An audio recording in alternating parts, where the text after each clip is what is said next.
안녕하세요, 여러분. 오랜만에 인사드립니다. 그동안 책을 아예 안 읽은 건 아닌데, 앉아서 정리하고 그럴 여유? 어떤 의욕이 많이 없었던 시기였던 것 같아요. 그래서 오랜만에 이렇게 앉아서, 필기하고 또 이거를 노트를 쓴 거를 읽어보고 하니까 또 저한테도 좋은 시간이 되었던 것 같아요. 그래서 제가 지난 몇 개월간 읽었던 책을 나눌 기회가 있으면 좋겠습니다. 노력을 해보도록 할게요. 오늘 가지고 온 영상은 제가 최근에 읽은 파친코라는 책에 대한 건데요. 파친코를 드디어 읽었습니다. 제게 이민진 작가님의 두 번째 책인데 이분이 정말 타고난 이야기꾼임을 다시 확인했어요. 신비한 괴를 품은 보자기를 손가락으로 조심스럽게 끌르듯 거대한 서사를 한꺼풀씩 서서히 벗겨내는 듯한 문장을 숨죽이고 따라갔던 기억이 납니다. 어떤 대목에선 큰 소리로 울기도 했고요. 여튼 흡입력이 있는 독서였어요.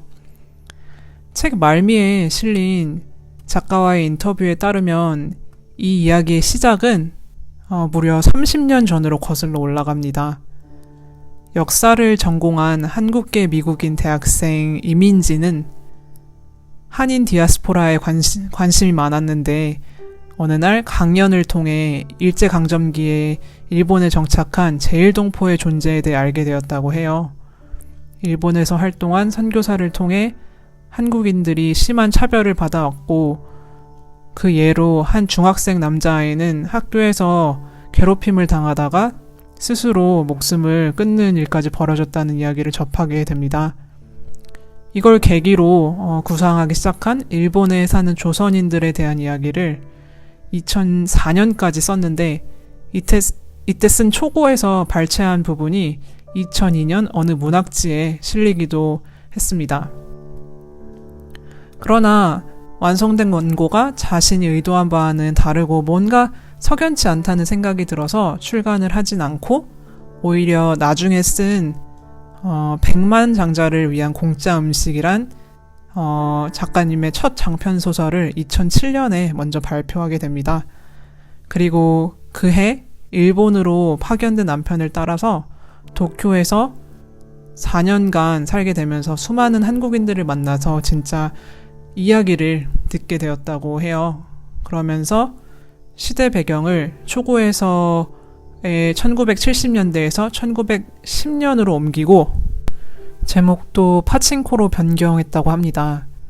전 파친코에 대해 대강만 들어봤고 그저 뭔가 일본적인 문화라고만 어렴풋이 이해하고 있었는데 이 책을 통해 파친코가 제일동포 역사와 밀접한 연관이 있다는 걸 깨닫게 됐어요.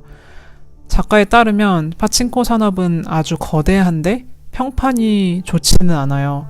그런 이유로 일본에 정착한 한국인들이 종사할 수 있었던 몇 안 되는 일이었으며 작가가 일본에서 취재했던 대다수의 제일동포들이 파친코와 역사적 혹은 사회적 연관이 있었다고 합니다.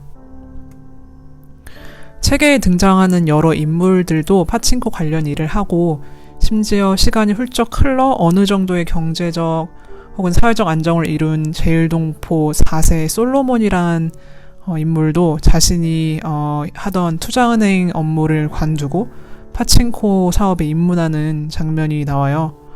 이런 것으로 미뤄볼 때 파친코는 자신의 입지를 다지기 위해 아니면 더 직접적으로는 결국 살기 위해 끊임없이 이기고 지고 고뇌하는 제일동포의 삶의 그 굴레를 의미하는 것 같기도 해요. 역사의 소용돌이를 온몸으로 맞았던 소시민들의 삶에 접근하고 싶었다는 작가의 소신에 따라 이 책은 일제강점기, 2차 대전, 냉전, 한국전쟁, 일본 경제붐 등의 시대를 아우르고 있고요. 유교, 불교, 공산주의, 개신교 등과 작용하는 인간사를 흥미롭게 담고 있어요. 시간적으로는 일제강점기인 1930년대 초부터 80년대 말까지, 그리고 장소는 부산 영도에서 시작해서 일본 오사카의 제일동포들이 밀집해 있는 지역인 이카이노를 거쳐서 도쿄 그리고 요코하마까지 배경으로 삼고 있고요. 한국에서 태어나 남편을 따라 일본에 가게 되는 여주인공 순자가 중심 인물이지만 그녀의 자식 그리고 손자 세대의 이야기까지도 심도 있게 다뤄지고 있어요. 좀 더 덧붙이자면 일본의 통치를 받던 20세기 초 부산 영도에서 살던 양진이라는 여자가 있는데 그녀의 딸인 순자가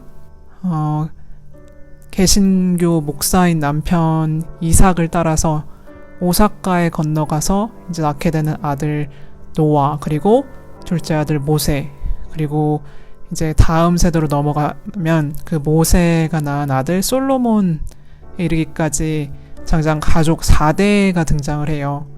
그래서 이들이 역사의 어떤 소용돌이에 휘말리고 정말 끊임없는 멸시와 차별을 받으면서도 어떻게든 살아가는 그런 이야기라고 보면 될 것 같아요.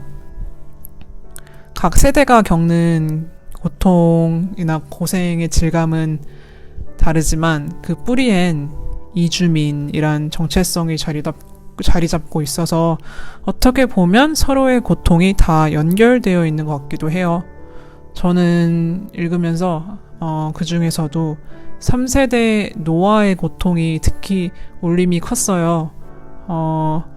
이 사람이 어렸을 때부터 태어나기 전부터 그리고 이제 성장해 나가는 그 모든 시절에 이 사람에 대해서 알고 있고, 그래서 더 이제 뭔가 이입이 됐던 것 같기도 하고, 이상을 위해서 너무나도 치열하게 살았던 그런 인물이었고, 또 성정이 곧았던 그런 인물이었고, 그래서 그의 극단적 선택이 어떻게 보면은 정말 완벽하게 이해가 가면서도 그가 자기 삶에 대해서, 정체성에 대해서, 가족에 대해서 고뇌하고 괴로워했을 생각을 하니까 마음이 정말 아프더라고요. 그리고 그런 아들을 바라보는 순자의 입장을 상상하면서도 눈물이 나지 않을 수가 없었어요. 작가가 그런 얘기도 했어요. 역사를 뒤흔든 위인들의 삶도 당연히 흥미롭지만, 그리고 또 그들의 삶에 대해서도 우리가 알아야 되고, 또 책을 통해서나 뭐 여러 매체를 통해서 우리가 접할 수 있지만, 보통 사람들, 그러니까 자신들의 삶을 기록으로 남길 그런 여력이 없는 사람들의 얘기에도 귀 기울이고 싶었다. 미국 사회에선 잘 알려지지 않은 이야기이기 때문에 더욱이나 제대로 전해보고 싶었다. 그런 얘기를 해요. 그래서 저는 특히나 이 재미교포가 쓴 책을 통해 제일동포가 일본에서 겪은 수모와 억압에 대해 알게 되었는데, 그리고 그 부분이 그 점이 되게 흥미로운 것 같기도 하고, 책 읽는 내내 뇌리를 떠나지 않았던 질문은 아마 고생과 운명에 대한 것이었어요.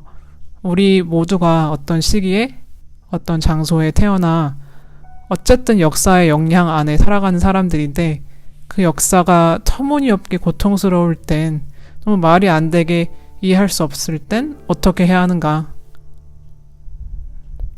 그런 시절을 버틴 사람들의 삶이 담겨 있기 때문에 이 책에 더욱 애착이 갔던 것 같아요, 읽으면서. 근데 이런저런 사유를 떠나서 이야기 자체만으로도 너무 재밌으니까, 그래서 읽는 그 행위 자체가 참 즐거우니까 정말 많은 여러분들께 제가 추천해드리고 싶습니다. 저는 그럼 이거로 오늘 이야기는 마치고요. 다음에 또 영상을 가지고 오도록 노력하겠습니다.